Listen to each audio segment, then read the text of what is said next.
Welcome to Banter Bliss, the podcast where we try to take our marriage seriously, but not too much. I'm Scott. And I'm Sarah. And we are the suitors, and we are married. Yes, we are. Each podcast, we try to talk about what we are doing to put our spouse's needs before our own while having fun. Yes. Yeah, I think we did a good job of that this week. We definitely did. Yeah, cool. Well, every week we like to start with a date night review. So what did we do this week? Well, it was pouring rain and dark. So we went to eat, but we dined in, and it was very nice. It was a very nice long dinner. We did like appetizers, entree, dessert. We don't normally do dessert, but we did dessert tonight. We did Coffee and dessert. Mm-hmm. Us and the other 12 elderly couples that were at the restaurant. It was, it was just... There are a lot of old people there at the restaurant tonight. They probably had these commitments on their calendars for a while and wanted to be there tonight. And I'm sure a bunch of other kids our age were like, it's raining. It's cold. Yeah. I don't want to go out. They were probably hoping to, get a glimpse of the hosts of the Banter Bliss podcast. Right. So we did dinner, had some good conversation and came home. We like that restaurant. It's a little bit more expensive, but every once in a while it's nice to do, a little bit of a fancier date. So Quarter Bistro in Marymount, if you know where that is. There you go. Quarter Bistro in Marymount. It's delicious. Yes. Very, very good. Well, cool. So, again, each week we like to talk about the love languages that we ministered to for each other. So I'll go first. As you know, gift giving is, or maybe you don't know, but I'll share with you right now. Gift giving is one of my love languages. And so this week, Sarah had asked me to pick up a Target run for her. I was out. What was I out doing? I was out with... You were out with Ford for his date. Yeah, so each month on the day that the kids were born in their birth month, we take them out on a date, right? So Ford was born on the 15th of the month, so every 15th of the month... One of us takes them out on a date. Yeah, we alternate. I do all the even months and you do all the odd months. Yeah. So Ford and I were out on his date. We got ice cream and saw a movie. On the way back, Sarah said, "Oh, can you pick up Target for me?" And when I went to pick it up, she had also ordered me a coffee. I did, and you know what? Credits to the Knopfs because Kelly did that for her husband. I was like, Gotcha. I got that idea from you, Kelly, if you're listening. There you go. Well, Kelly, thank you. It was great to have a Trenta cold brew at 9 p.m. in the evening. Scott can drink coffee at any hour of the day or night and just still pass out. He'll just be like, if I have like this much caffeine. Sarah drank coffee when she was 22 and she still hasn't slept. So. I don't think it's from the coffee. Yeah, I guess that's probably true. I don't like coffee. Right around the time Ford was born, you kind of stopped sleeping. I hate coffee. Ugh. Anyways, very good. You drink enough for us. Okay, so love language that you met this week. There was a lot of acts of service this week, but one of them was that ever-growing mountain of clean laundry that needed to be put away over there, and I asked him just to help me for a little bit, and we ended up folding the whole pile, and we had quality time during that because we ended up sitting there chatting and had a great conversation. Yeah, it's crazy how fast it goes when you actually do it, right? It took us 12 minutes to get through, I think, like 3 loads of laundry. So that means times 2, that would have taken me at least 24 minutes by myself. I don't know what it is about like menial tasks like that, but it's like... It's more fun having you there. Yeah, like Sarah had this, she had bought this kind of like this, what is that thing in the bathroom that sits above, like, it's like a rack for our towels and stuff. She bought it, and it sat there for like 8 months because I was like, I don't want to go through the hassle of hanging it. And then it took me like 45 seconds to hang. So we have a tendency, and maybe everybody does, but to kind of like stare at this task and be like, I don't want to go through the hassle of doing it. But if you just like build up the courage to do it for 30 seconds. I don't know. With the laundry, like I don't mind doing it and listening to like a podcast or a sermon or talking with you. Or watching a movie. But I think it's finding the time and the energy at night. Because if I try and do it when the kids are awake, it's just a nightmare. Yeah. So it's like at this time of night, I just want to go to bed. So I just am like, see you tomorrow, laundry. and then again, catch you later. So yeah. I was very grateful that you helped me with that laundry because it was sitting there and it was driving me nuts because I like our room clean and it just that corner was making me very mad. So yeah, right. You can imagine how I feel given that it's like right where I try to open the door to get to my clothes every morning. So yeah, right. There you go. So that was our love languages for the week.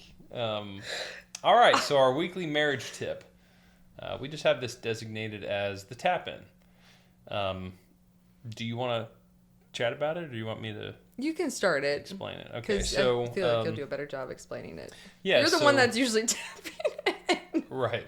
So basically, what we found in marriage and in parenthood is that, especially at the end of a long day, one parent has kind of exhausted their patience or energy or creativity for the day, or ultimately whatever it is, right? And so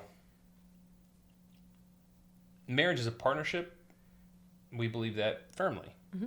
That Sarah made a post or put a post out on Instagram talking about husbands who ask for approval, quotation marks, from their wives or check in with their wives before agreeing to do a certain task or before. Let me discuss this with my wife. Yeah, right. Making sure that they chat about it with their wife. And we haven't been perfect about it. There have been plenty of times that I've bought investment property without asking Sarah about it. One time. And what happened? Never do it again. What happened with that investment property? I don't know. We don't have it anymore. We'll put it that way. It was the worst one we got. Yeah. You didn't ask my approval. So I bring that up. Approval's the wrong word. We didn't collaborate on it. Yeah, there you go. Right. I bring that up primarily because the importance of marriage in partnership is that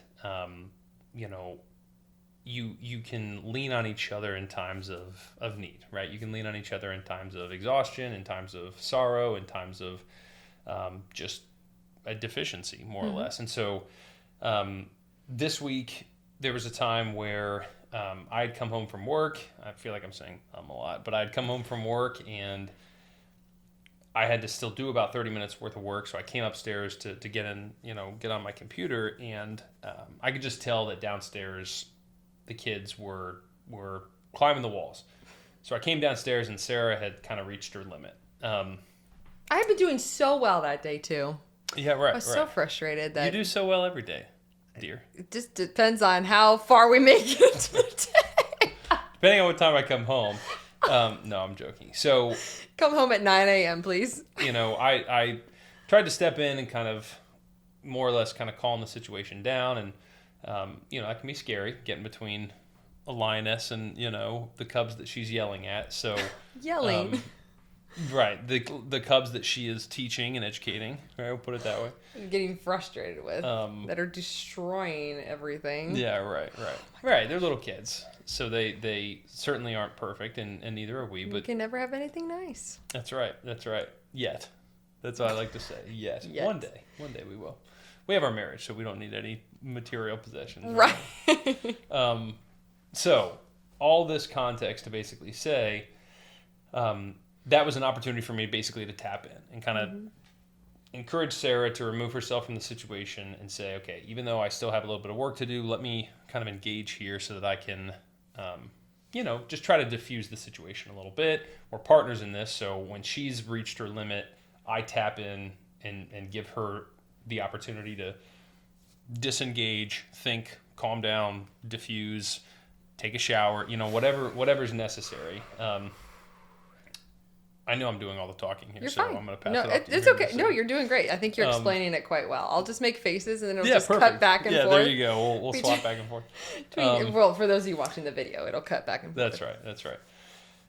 So the really crucial part of this whole thing is your response and I think how you kind of come back to the spouse that needed to be removed, right? And you've been really, really good about this with me the last, I'd say, probably 6 months, when I've reached my limit and I'm tapping out. Because I get loud, right? Like I'm not yelling, but I'm like animated and loud. And so usually when the louder I get, the more Sarah knows, like, okay, we're reaching the boiling point. But anyways, the most important piece to it. And he starts repeating himself. He's like, pick up the markers, pick up the markers, pick up the markers on the floor. Right. And the kids are like, why are you repeating this? And then they start It's kind of like a trope in my family, and my dad's side of the family, rather. It's like repetitive singing, repetitive hollering, repetitive, like I definitely got it from my dad. It was like, pick it up, pick it up, pick it up, pick it up, pick it up. And everybody in the family is like, please stop.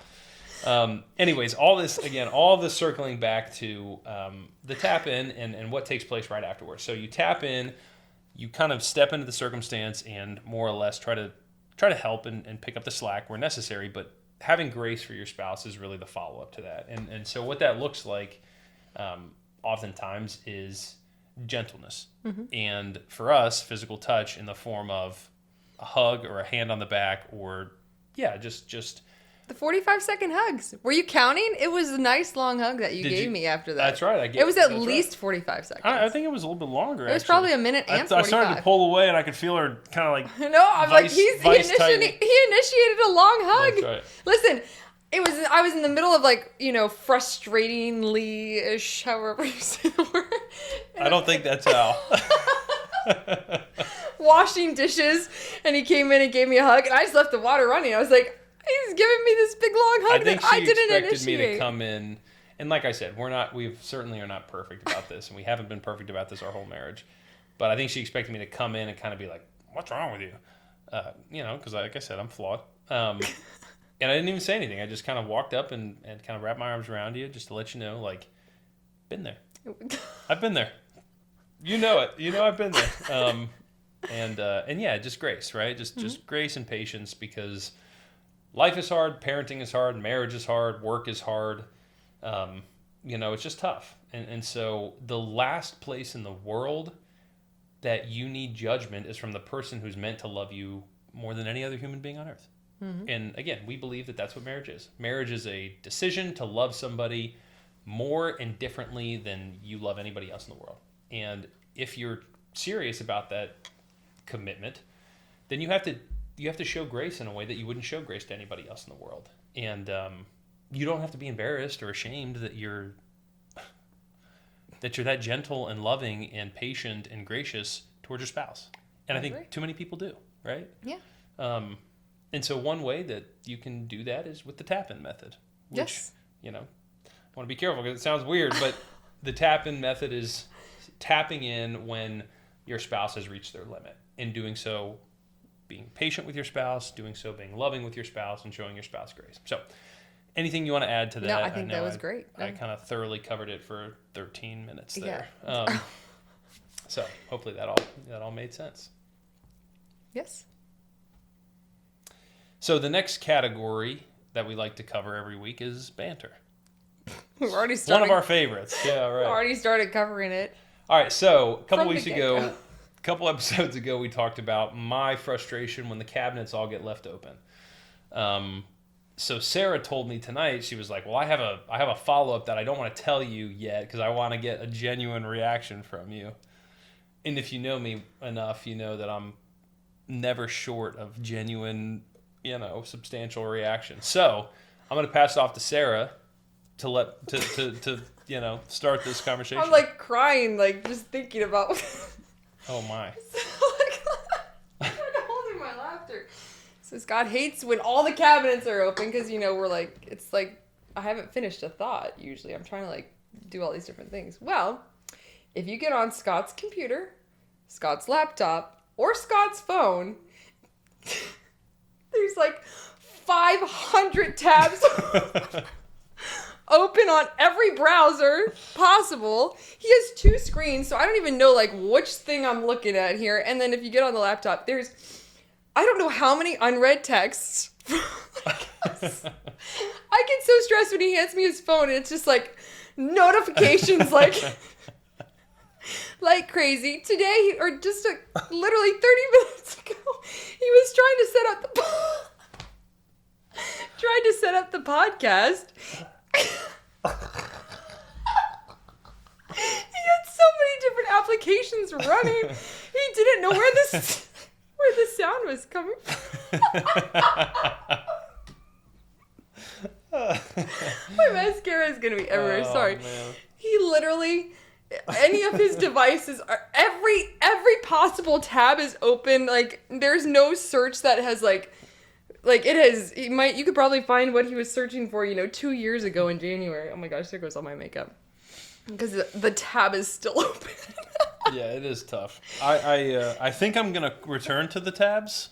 I never do. So I just end up having 8 different browser windows open with 47 different tabs per browser. So if I get on his stuff, I'm like, oh my word. I don't even know, what, I lose, I'll exit out of a window and I'll try to pull it back up and it's just a totally different thing. So, touche. Yeah. Touche. That is a problem of mine. Death by 1,000 tabs is what I typically refer to. So I might leave the cabinets open, but Scott leaves every single window open on his computer and on his phone, and yeah. My goodness sakes. Yeah, Anyways. right. So there you go. Hashtag no shame. As they say. Yeah, that's true. I do. I don't ever. One would argue I never finish a thought, on my computer. So just never-ending thoughts. That's right. I don't even have a retort for that, so we just need to move on to the next category, which is perfect because it's about your Stanley Cups. Man, my makeup's gonna be gone after this. I know, this is fantastic. So if you have spent longer than an hour around us in aggregate for the last year, you probably know that I despise Stanley Cups. I think most husbands do at this point. And it's so much beyond like the obnoxious size, which is insanely obnoxious. They don't fit in any cup holders. You literally have to like break your like split the cup holder open in order to get them down in there. And they block your entire view basically out your windshield, but you can't get to anything in the console of the car, the heat, the radio, it's all blocked. It's like switching songs. Yeah, it's like changing the volume, and we're in the middle of listening to a song on my phone, and then all of a sudden it's like, the Spanish radio station. Like, what happened? It's like, oh, we hit a bump and the Stanley, broke the radio. Like, oh, lovely. All right, so the Stanley Cups, they don't make any sense to me. They're insanely obnoxious. They weigh 473 pounds. So if you drop one, I hope you have insurance. Listen, if I'm carrying this in a parking lot and someone comes and tries to mug... Again with the parking lots. Someone tries to mug me, I'm going to mug them back. You can't even lift that thing because it weighs 85 pounds. Look. Oh, you can't. Yeah, you can't lift it. Like jacked from this. Yeah, seriously. You can't lift them because they're so heavy. You won't be able to do anything with it. So that's why I think Stanley is a sham. So, there you go. All right, so we asked some questions. We asked the listeners of the podcast to send some questions in. So one of the questions that came in was, what were some of the date nights that we did during COVID? Yes, the at-home dates. Yes. We couldn't go anywhere. Everything really. shut down. Our anniversary is in April, so we had an April anniversary trip that we were in the process of planning, so we had to shut that whole thing down. Mm-hmm. So, we had to figure it out. We had to do a lot of date nights from home, a lot of DoorDash. A lot of Scott running out and getting carry out. But since it was spring-ish, we were able to do some stuff outside.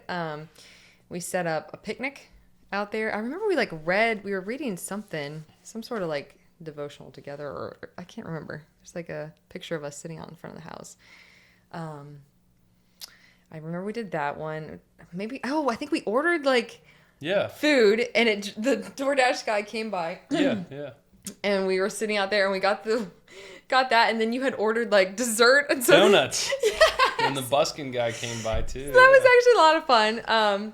Another time, it was a bit cooler this day. I had decorated the attic with just fairy lights. Now our attic is not finished. It is not a nice attic or whatever. We talked about this a couple episodes ago. So we decorated it, and I put a little bed up there and made some cookies, and we watched a movie. That was a lot of fun. That was fun.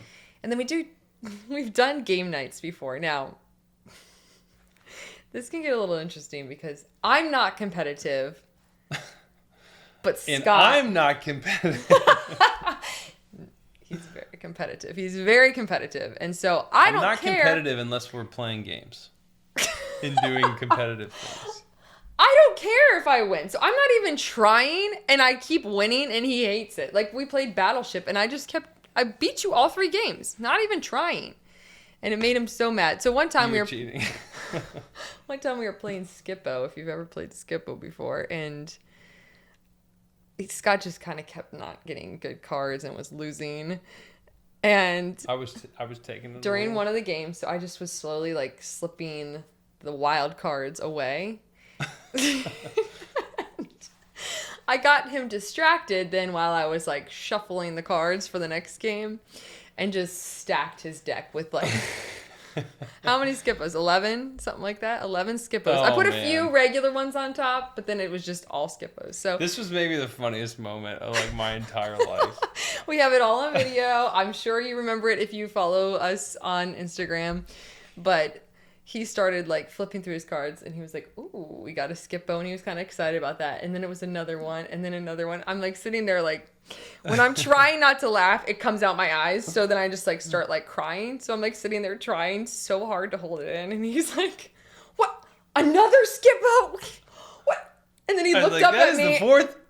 No, that is the 5th Skippo in a row. And I'm like looking at Sarah like, once he looked at me, he realized. I was like, you tricked it. You stacked the deck. And I was like, "Did you do this?" She's like, "What are you talking about?" Well, I had tricked him into like having him like shuffle the cards, but he didn't. So he thought he had shuffled the deck, but I had actually slipped more in later as I was like dealing it, and so I tried to.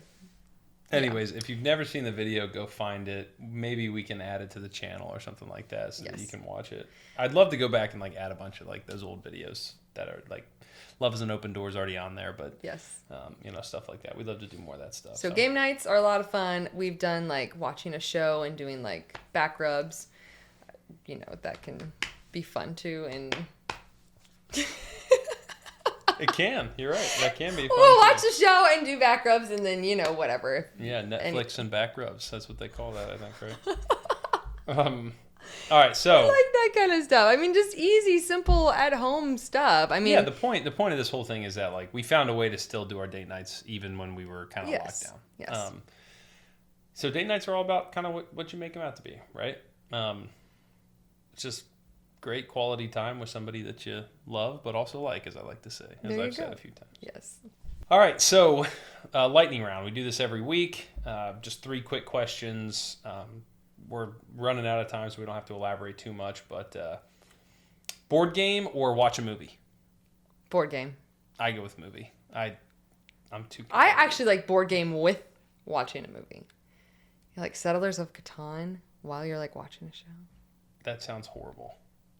Because Settlers of Catan is the most frustrating. Ticket to Ride. Ticket to Ride is also great. Not my favorite. Oh my goodness. I'm big on like. Stratego? That's not a board game.